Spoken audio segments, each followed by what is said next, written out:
If the Chargers want to get the Jim Harbaugh era kicked off in the right way, they need to unleash the pass rush on defense and run the rock straight down the Raiders' throat on offense.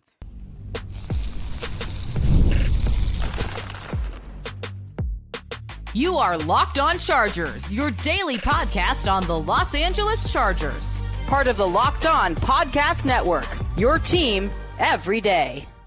Well, it's been a really long time since we have had football, and it is finally back. I am Locked On Chargers host David Droegemeier, and I'm here with your boy Q, the Locked On Raiders host, and we are going to go over this matchup. Very, very exciting. One of the oldest rivalries in the National Football League, and we are going to get into that crossover. But first, I got to tell you that Crossover Thursday is presented by PrizePicks. Go to prizepicks.com/LockedOnNFL and use code all lowercase LockedOnNFL to win $50 instantly when you play $5.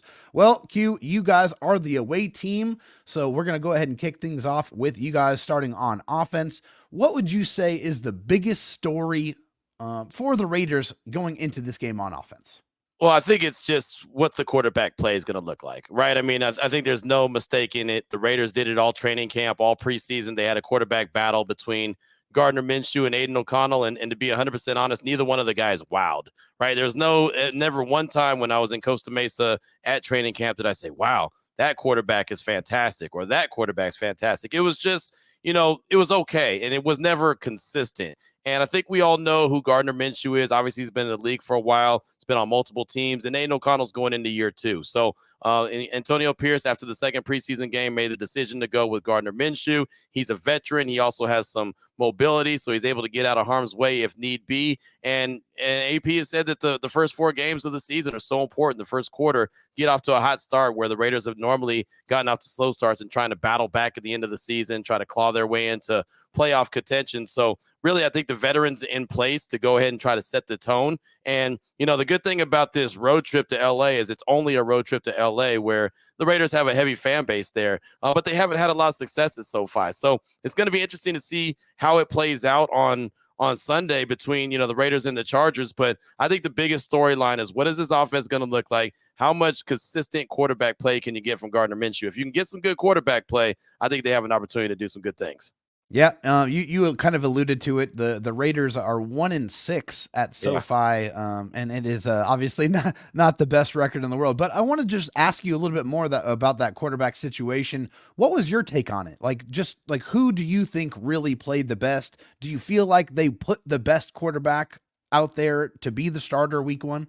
I do, only because of the mobility of Gardner Minshew. Right, Aiden O'Connell has a stronger arm. I think he's got it between the ears. I think that's important. He's really a sharp young man out of Purdue, and I think that he does have a future in the league. I don't know if he's going to be a starting quarterback, what he's going to be, like what his ceiling is, but I don't think that Antonio Pierce could take the chance to try to learn what his ceiling could be right out the gates, because as I mentioned, he really wants to start out fast. And so at least they know what you get with Gardner Minshew. And if the offensive line, which is going to come in not 100% intact, it's not going to be the starting offensive line that you'll see later on in the season. So I think that with that being said, they're going to have a guy that can move around, a guy that can get out of harm's way. Now, the tricky part about this is that there's times where Gardner Minshew leaves the pocket too soon. So there's times that he doesn't allow the play to happen, and he just, I got to get out of here because I have the ability to, which is great. But you have Devontae Adams, you have Jacoby Myers, you have Brock Bowers, you have Michael Mayer, you have a guy in Trey Tucker that can stretch the field. So sometimes, as Antonio Pierce said, you've got to be able to read the plays there and let it rip. And even on shorter plays, like little slants, let Devontae have an opportunity. Let Jacoby have an opportunity. So really, I think the biggest key, and this is something I've been talking about all week long, is Gardner Minshew just has to make the right decisions. He can't force anything. He can't get too backyard football on everybody and wants to get, like drawing up plays in the sand. He's got to play within himself and give his playmakers chance, because look, you can look at it on paper. They have playmakers. They just got to be able to get them the ball in this West Coast offense where a guy like Devontae can get the yards after the catch, or Jacoby, Brock, Michael Mayer, whatever the case may be. It's going to be yards after the catch is going to be the key here. So when it comes to the quarterback play, it's just you got to make smart decisions. Yeah, no question about it. You got to protect the football. We know how important that stat is. That turnover margin is crucially important in this great game of football. But switching things over to the defensive side, the Raiders had a pretty good defense last year. I mean, they had some good pieces, and it seems like they added even more by adding Christian Wilkins, who, by all accounts, is one of the best interior defensive linemen in the National Football League. So, what do you think would be the biggest storyline on defense for the Raiders? I just think it's unleashing that defense, right? I mean, all offseason long, all training camp, all preseason, that's all we've been talking about is this defense is going to be top 5 defense. This defense is going to have Maxx Crosby in the running for Defensive Player of the Year. Malcolm Kuntz came on strong. You mentioned Christian Wilkins. He comes over. He's the big fellow in the middle. Now quarterbacks can't really step up into the pocket and be able to have those opportunities. So it's all about the defense. It really is. Antonio Pierce wants to hang his hat on this team being a very strong defensive-minded team. And look, Patrick Graham as the defensive coordinator is going into year 3. It's the first time I said that in a long time about a Raiders defensive coordinator, right? I mean, it's just the consistency hasn't been there. And so the defense is getting better. And as you saw at the end of the season last year, they were really cooking with grease. And so now they're expecting to come in, really full throttle. And they've got Jack Jones there at the cornerback position, who they picked up off of waivers from the Patriots last year. And he had a couple pick sixes. He showed what he can do in a small sample size. So now you're saying, okay, you're going to get him for a full season. What can he do? Nate Hobbs is going into a contract year. Trayvon Merrick in the back end is going into a contract year. Malcolm Kuntz is going into a contract year. Robert Spillane, contract year. Like all these guys, it's like 7 dudes that are going into the contract year on defense, which means you always get their best play. So the expectations of the Raiders defense is going to be really good. Obviously led by Maxx Crosby, but they've got to go out there and they've got to put it out there on wax because, well, in the preseason, everything was really vanilla and you didn't get to see a whole lot.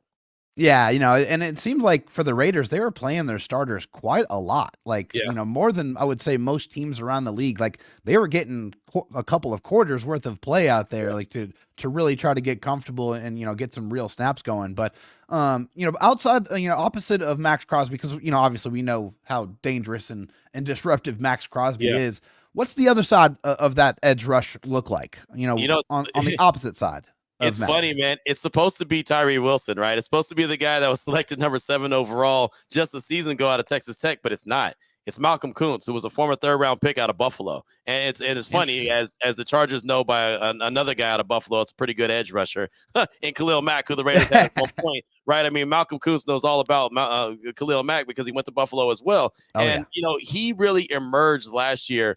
After November 1st, he had 8 sacks and 3 forced fumbles. That was post November 1st. Like that was the last 9 games of the season. He was just as disruptive as possible. So the Raiders believe that they found their Robin to Maxx Crosby's Batman. And it's not Tyree. It's not the guy that they drafted number 7 overall to be that guy. It's a guy that at one point, while Josh McDaniels was still the head coach, was really kind of in the doghouse and was never even thought of. Like I thought there was a chance last season. He didn't even make the team.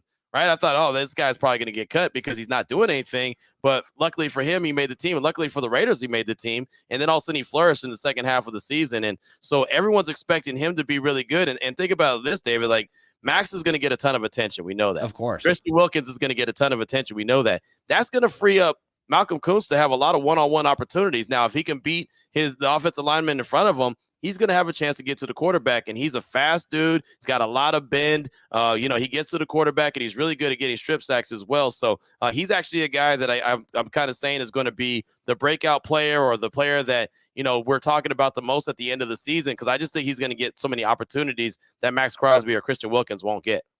Yeah, I mean, you're absolutely right. I mean, he's going to have a pretty tough test going up against Rashawn Slater, the former All-Pro at left tackle for the Chargers. But we are going to get into the Chargers side of things. What is the biggest storylines for the Chargers? Has a little something to do with Jim Harbaugh, a little hint there, a little teaser there. So we're going to get into the biggest storylines for the Chargers on offense and defense, and we're going to do that right after this. First, I got to tell these guys about every crossover episode being brought to you by Prize Picks. Prize Picks is America's #1 daily sports app with over 5 million active members. Prize Picks is the easiest and most exciting way to play daily fantasy sports. Unlike other apps, on Prize Picks is just you against the numbers. All you have to do is pick more or less on 2 to 6 player stat projections and watch the winnings roll in. Right now, Caleb Williams passing yards, if you get one passing yard, will get you one win on PrizePicks every week in September. That's right. Only 1 yard gets you an automatic win every football weekend in September. 4 weeks of free W's. Don't miss this deal on PrizePicks because it's gone when September ends. PrizePicks is the best way to get action on sports in most states, including California, Texas, and Georgia. For the upcoming Chargers-Raiders game, you could go with Justin Herbert throwing more or less than 232.5 passing yards, and you could pair that with Herbert throwing more or less than 1/2 interception. It's that easy. Download the PrizePicks app today and use code LOCKEDONNFL and get $50 instantly when you play $5. That's code LOCKEDONNFL on PrizePicks to get $50 instantly when you play $5. You don't even need to win to receive that $50 bonus. It's guaranteed. PrizePicks, run your game. All right, Q, we are back here on Crossover Thursday, the very first Crossover Thursday of the season. Yeah. And we got to switch things over to the Chargers side of things. And so, Q, there's been a lot of change for the Chargers, a lot. And everything kind of stemmed from that embarrassing loss on primetime football in front of the entire world. One of the worst Thursday night football games in Chargers history, probably in NFL history, to be quite honest. It was a ugly, ugly game, especially for the Chargers side of things. But when we talk about the biggest storylines here, I would say it's probably just the start of the Jim Harbaugh era. Right. Jim Harbaugh coming in, being an established winning head coach, a guy that has a track record of turning around bad teams and turning them into good teams. Whether you go all the way back to the beginning at University of San Diego, or you go to Stanford or Michigan, the 49ers, it doesn't matter. Any and every stop, Jim Harbaugh has turned teams over and done it very, very quickly. So how is this going to look like under the Jim Harbaugh offense, the Greg Roman offense? Are they going to be able to find a way to get some revenge on that 63-21 blowout? Because, yes, Jim Harbaugh wasn't there for it, but he definitely is here because of it. That's for sure. The Chargers fired Tom Telesco and fired Brandon Staley that night because of that embarrassing performance, and that led them to finally bust open the checkbook and go out and get an established winner with Jim Harbaugh. And, of course, that means bringing in Greg Roman. So how's that offense going to look like with Greg Roman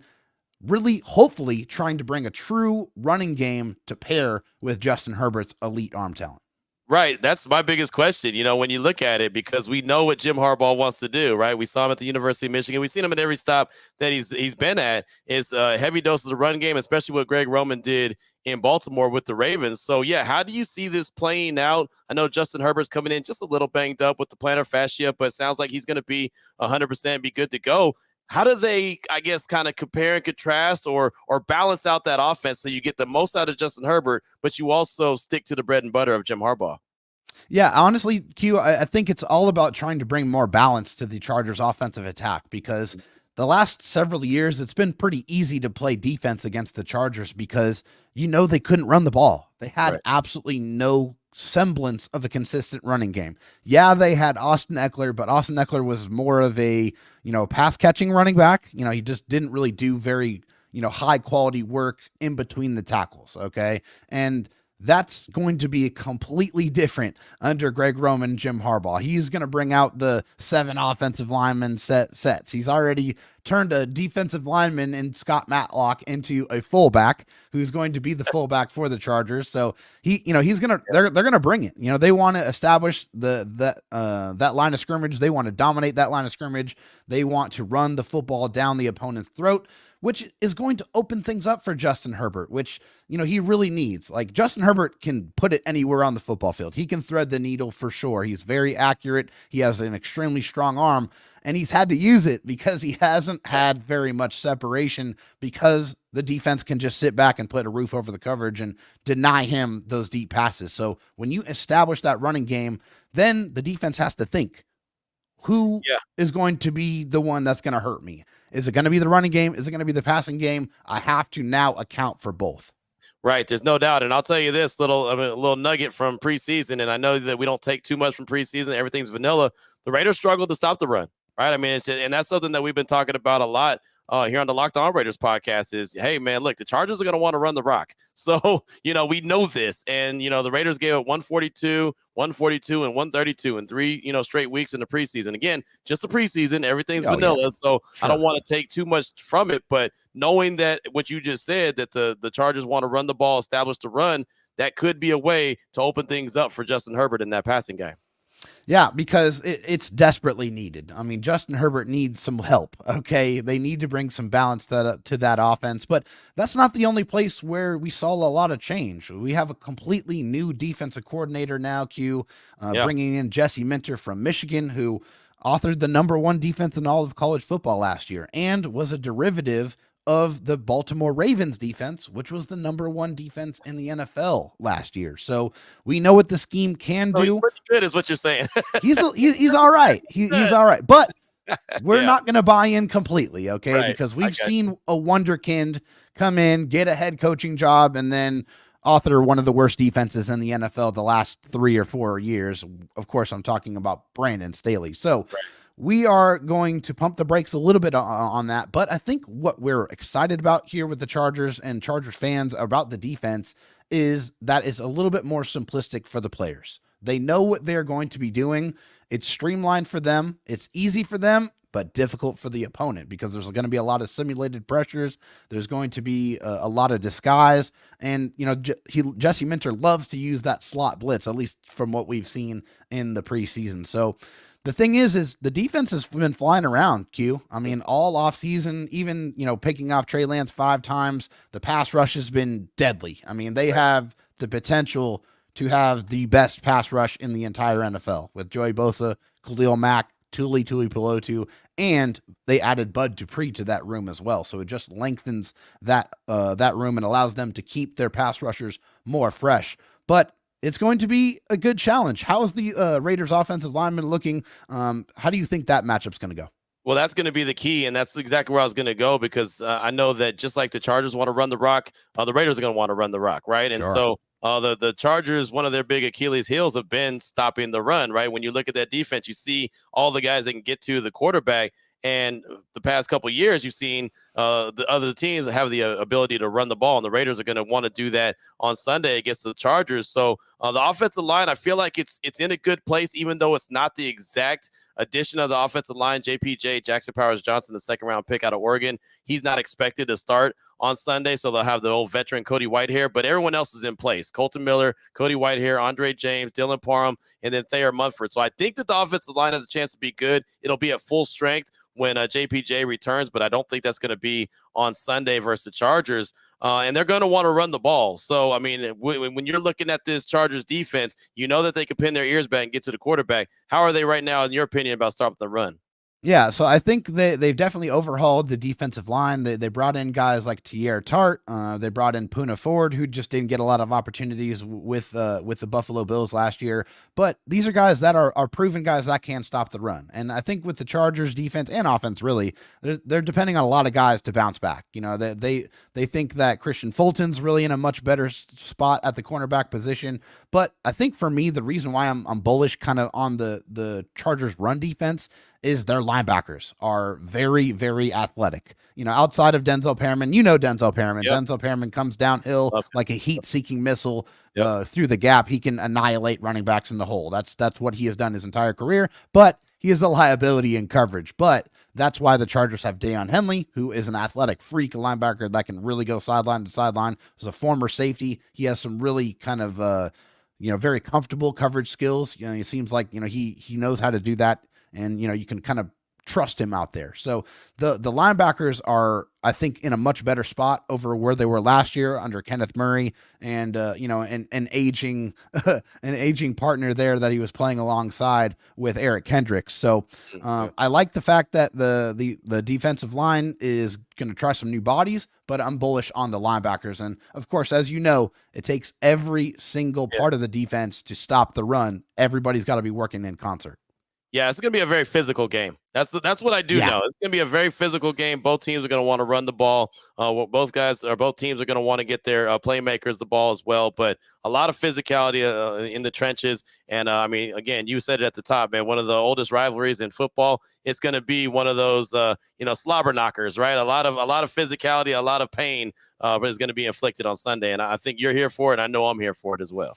Well, I'm definitely here for it because the Chargers have been a finesse team for the last several years, and Jim Harbaugh is not playing that. He wants to play hard-nosed, drag, knock you out type of football, and I know that the Raiders play that style of football as well, so it is going to be a slobber knocker, and I absolutely can't wait, and we're going to find out what the keys to success are. What does each one of these teams, the Chargers and Raiders, what do they need to do in order to pick up the first win of the season? And we are going to get into that and more on this Crossover Thursday episode right after this.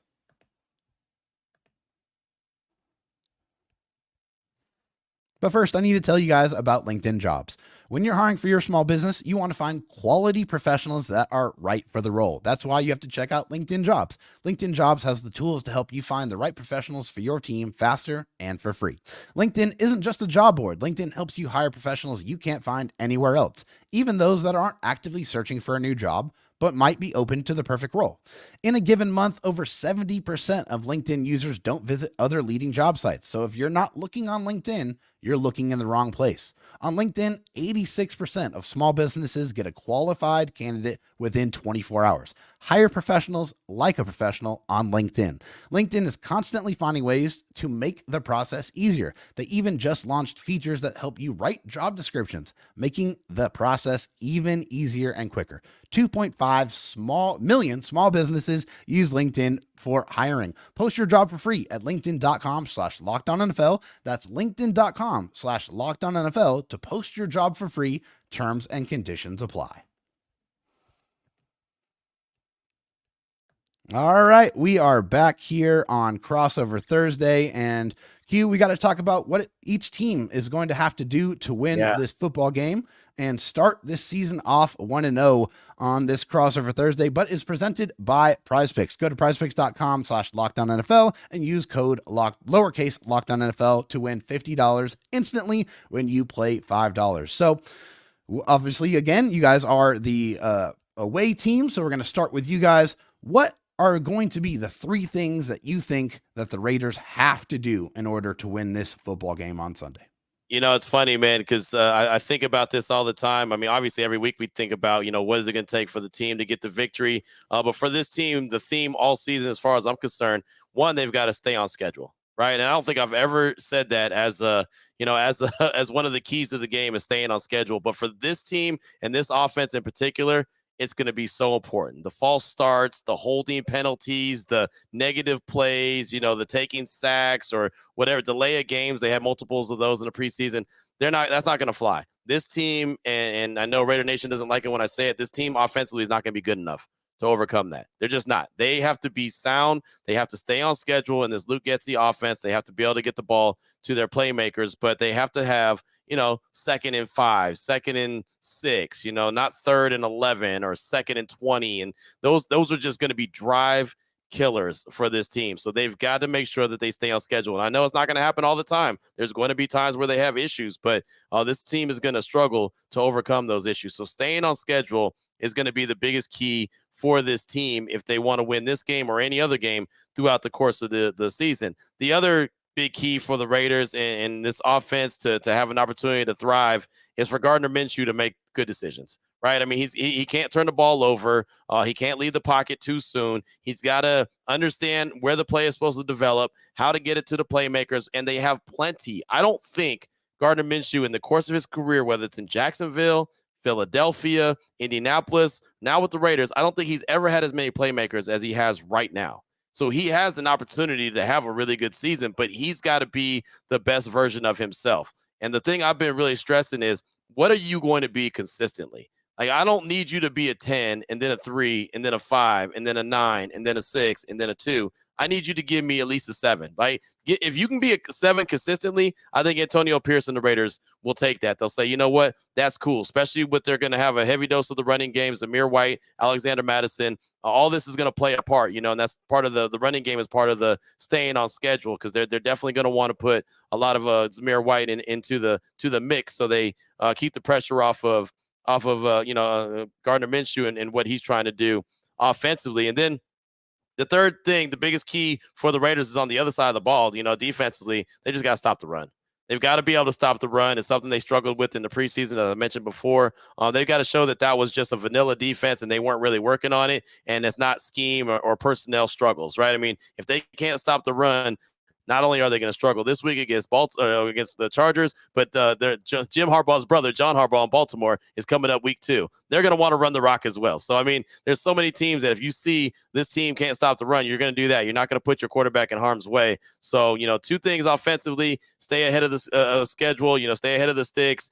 Gardner Minshew has to be smart with the ball, and then the defense got to be able to stop the run. If they could do those 3 things consistently, feel good about it, get the defense off the field where they're not on the field all day long, they have a really good chance to win this game. And I feel like they have a chance to win a lot of games if they can stick to that recipe. It's what happens when adversity hits is going to be the biggest question. So when you look at the Raiders, that's really what I think are the biggest 3 keys for success coming up on Sunday. When you look at the Chargers, what are you looking at? What are some of the 3 keys that you're looking at for this game coming up?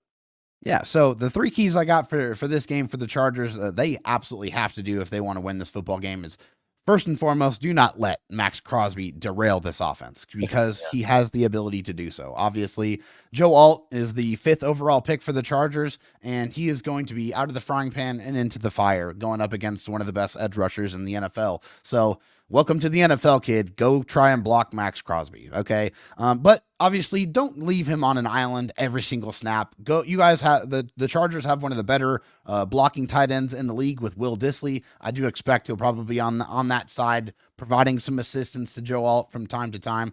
The second thing is establish the running game. Got to run the rock. If Jim Harbaugh wants to bring that identity of physicality, then it has to be something they stick with and they are consistent. But that means that the run blockers, the offensive line, the tight ends, the wide receivers, everybody has got to be on schedule, doing their job, and being there with great timing. That's all going to be very, very important for the Chargers to establish that running game.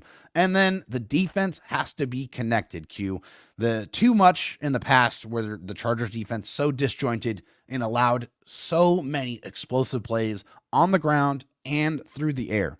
They can't have the broken coverages and the misassignments in the running game and the passing game. You can't give the easy completions to Gardner Minshew and the Raiders offense. Those are the 3 things to me that I feel like the Chargers have to do if they want to win this game on Sunday. No, those are really good ones. I mean, really, because Maxx Crosby, he wrecked practice. Every practice in training camp. Like, there's times they just had to take him out because he was wrecking practice, right? He wasn't allowed to get any work in. So yeah, I mean, stopping him from wrecking the game is a big key. And if that does happen, if the Chargers are successful in doing that, obviously they'll have a big focus on that. That means someone else has got to step up. I mentioned Malcolm Kuntz, Christian Wilkins, whatever. Somebody else has to step up and say, hey, if they're going to focus on him, let me go ahead and eat. You mentioned the short passing game. It's a West Coast offense led by Luke Getsy. It's about, the good timing on the passes, getting the ball out of his hands, and boom, getting the easy completions, as you mentioned, to guys like Devontae, Jacoby Myers, and others. So that'll be a big key. If you could take those away and limit them, that'll be, a good day at the office for the Chargers defense. And, the run game, again, that's going to be one of the biggest keys, I think, for both teams, right? I agree.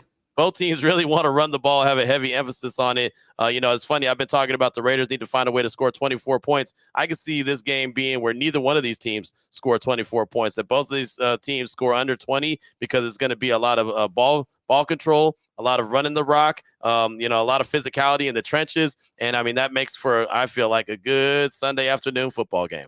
I can't wait, man. I can't wait. It's been far too long since we've got to watch our teams out there in a meaningful football game. The 2024 season is finally upon us, and I can't wait. I am going to be there at SoFi Stadium. Nice. I'm flying in from Texas. I will be there in person to watch the season opener. I can't wait. But to make sure that you don't miss out on the Locked On Raiders podcast, go find your boy Q and find his show wherever you get your podcasts, and of course on YouTube as well. And of course, Charger fans, you already know where to find us on Locked On Chargers and wherever you get your podcasts from. But until you guys see us tomorrow to cover keys for success and predictions, then we will see you then. take it easy and enjoy the game.